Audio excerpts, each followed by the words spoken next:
Jangan katakan saya hanya pengunjung, tidak, simpatisan, tidak. Semua saudara bahagian dari gereja ini. Amin. Untuk itu saudara semua harus bersatu. Amin. Bayangkan kalau tangan saya bilang, saya hari ini mau jalan-jalan dulu. Lalu tangan kanan saya mau keluar dari saya, kaki saya. Saya datang kemari, nggak ada tangan kanan, nggak ada. Saudara akan berkata, dalam nama Yesus, dalam. Mengerikan kan? Begitu juga tubuh Kristus. Kalau tidak bersatu, tidak menjadi kemuliaan bagi Tuhan. Orang melihatnya, gerejanya kok gitu ya, berpecah-pecah. Orang melihat kemuliaan Tuhan. Apabila engkau saling mengasihi, maka dunia tahu bahwasanya engkau adalah murid-murid Yesus. Nah, demikianlah saudaraku, saya dan saudara di sini. Saya mau membacakan dari Efesus 4 dengan singkat supaya saudara semuanya, apa yang sudah selama ini saudara kerjakan, selalu bersatu di dalam nama Yesus. Teruskanlah itu. Amin. Sampai Yesus datang. Amin. Amin. Bagaimanakah supaya kita bersatu? Sedikit diterangkan dalam Efesus 4 ini, bahwasanya gereja Tuhan itu haruslah saling merendahkan hati, merendahkan diri, supaya mereka semuanya boleh menjadi satu kesatuan dalam Tuhan. Efesus 4, apa kepalanya saudaraku? Kesatuan jemaat dan karunia yang berbeda-beda. Jadi jemaat harus bersatu. Ada karunia berbeda-beda, semuanya untuk mengerjakan bahagiannya masing-masing. Ada penyanyi, ada pemusik, ada PKS, ada yang berdoa, ada yang melayani badani, dan lain sebagainya. Itu semuanya merupakan satu kesatuan. Amin. Kepalanya Tuhan Yesus. Amin. Wakilnya ataupun representatifnya di dunia ini Tuhan memberikan gembala yang menggembalakan kita. Kalau di sini Bapak Widodo, dibantu oleh saudara-saudara pelayan-pelayan Tuhan lainnya, Ibu Widodo dan lain sebagainya. Amin. Amin. Apakah yang harus kita lakukan supaya kita bersatu? Ini sedikit ayat ini supaya kita praktekkan dalam hidup kita. Efesus 4 ayat 1 sampai 6. Sama-sama kita baca. Saudara bisa lihat? Amin. Sama-sama. 1, 2, 3. Sebab itu aku menasihatkan kamu, aku orang yang dipenjarakan karena Tuhan, supaya hidupmu sebagai orang-orang yang telah dipanggil berpadanan dengan panggilan itu.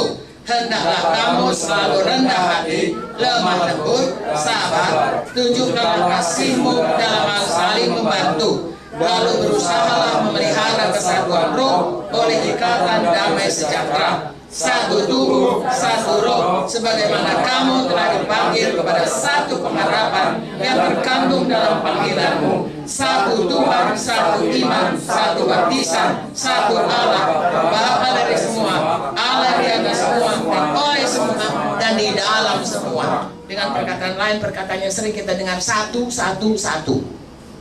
Artinya saudaraku, kita di sini harus berusaha memelihara kesatuan. Amin. Ada banyak sini dikatakan, hendaklah kamu selalu rendah hati. Sebab kalau sombong itu dari Lucifer. Sudah tahu Lucifer itu kerjanya berontak.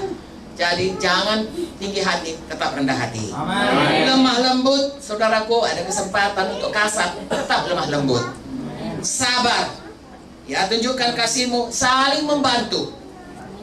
Ya, kemudian satu tubuh, satu roh, ya, dipanggil kepada satu pengharapan, satu Tuhan, satu iman, satu baptisan, satu Allah, Bapa dari semua. Saudaraku, itu sebabnya kita belajar supaya kita diajari dalam segala perkara hal-hal yang disebutkan ini jadi dalam hidup kita. Amin. Tidak cukup malam ini untuk menceritakannya, tapi saya percaya Roh Kudus sudah mengatakan kepada kita, bahagian kita selalu menjaga persatuan. Amin. Apa saja yang mau menyebabkan perpecahan, tolak dalam nama Yesus. Amin. Katakan, saya sudah dipanggil untuk dalam satu persatuan dalam gereja Tuhan. Saya mau hanya mempersatukan. Haleluya. Amin.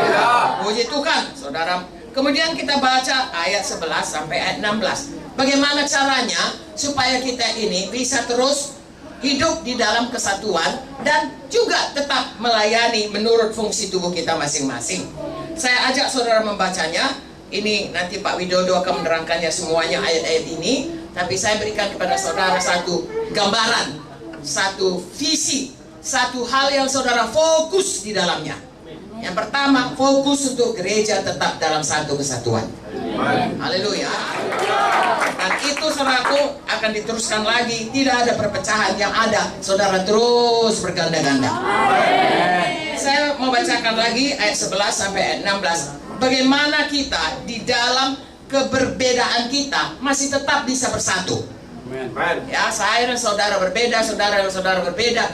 Dengan bahkan satu keluarga, saudara kandung pun berbeda. Karena ada panggilan Tuhan masing-masing. Mari kita baca ayat 11 sama-sama. 1, 2, 3.